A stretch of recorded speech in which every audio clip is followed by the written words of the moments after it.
am 30 years old and I live in Ibadan, a city in the western part of Nigeria. I am the third born of my parents, among 5 children. When I was younger, I aspired to become a marine engineer. I was so much in love with my dreams that I worked very hard academically to fulfill this dream. I wouldn't say I come from a wealthy family. Neither can I say I come from a poor background. My family could be said to be among the average class citizens in Nigeria. We always had everything we needed to survive. Sometimes even extra. We were living fine. My parents were God-fearing, strict, hardworking and disciplined. And so, they brought I and my siblings up in the fear of God with self-respect, humility and diligence. Whenever we did wrong, it was never overlooked. So with each offense, the consequence or reactions always brought us back to our senses and straight on track. As an adolescent, I started craving for so many things. But the way I was brought up made me abstain from my illicit cravings. Fortunately for me, I got admission to study marine engineering in the University of Lagos. Alas, my dreams were coming true. But was this my blessings or my doom? The first few months in university was boring for me. I had no friends.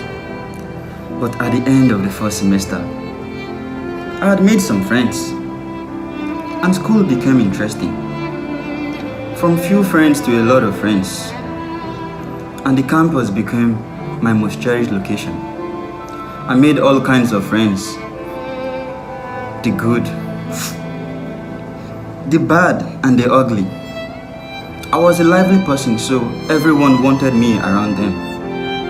Before I could realize myself, I was in the company of some friends who introduced me to my path of doom. I enjoyed their company, the vibe, the life. I started getting high. Wow! I felt so good. We went to parties. We smoked. We drank and we danced. I felt alive. When we were not in the lecture room, we were hanging out with wraps in our hands and smokes from our nose and mouth. I could even puff it out of my ears. My friends called me Shongo, a god in the Yoruba tribe that emits fire. It made me happy, and I felt like a king. Soon afterwards, getting high became my priority. I smoked weed every morning, took drugs to classes, got drunk in the night, and then smoked again before going to bed. Little did I know that I was like a piece of gold. On the ocean, I felt so good.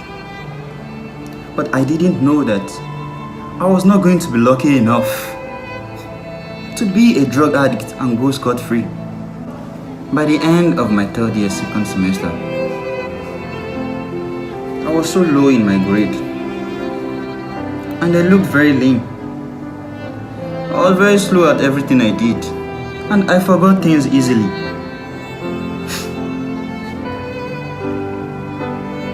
I never cared about all this because I felt so good in me. By the first semester of 400 level, I was going crazy and everybody could see that. But as much as I was going crazy, I couldn't stop. I wanted to, but I couldn't. By the end of my second semester 400 level, when my behavior was so obvious, my lecturers reported me to the head of my department, who in turn reported me to the Dean of Student Affairs. After much meeting with the disciplinary committee, I was rusticated on the basis of drug dealing and insanity. Me! Insanity! So much shame.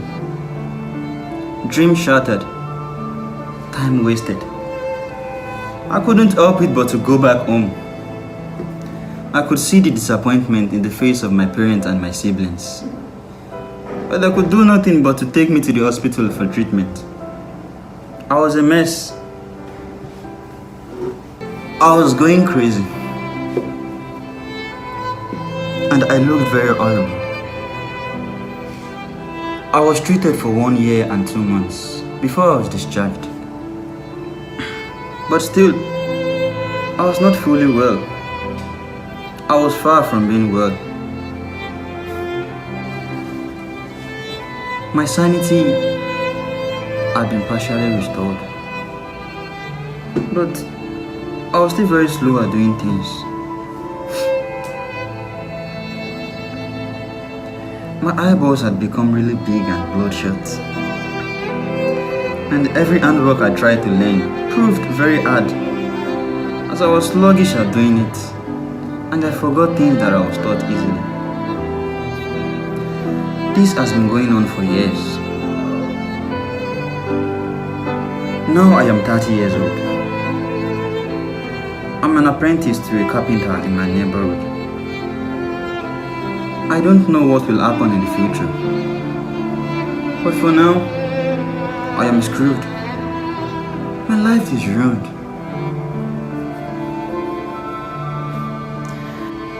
This is just my story.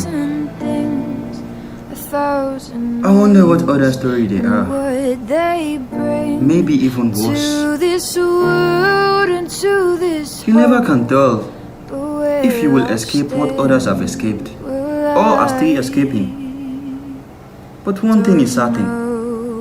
You only live once. Every decision you make counts. If you must gain respect, be successful. Respect naturally comes with success. When you are ruined, you are forgotten, and life goes on. But one thing is, do not self-sentence yourself to doom. My kingdom is wide, so wide-eyed I can't track the time between the spaces of my mind. 'Cause I have seen 1,000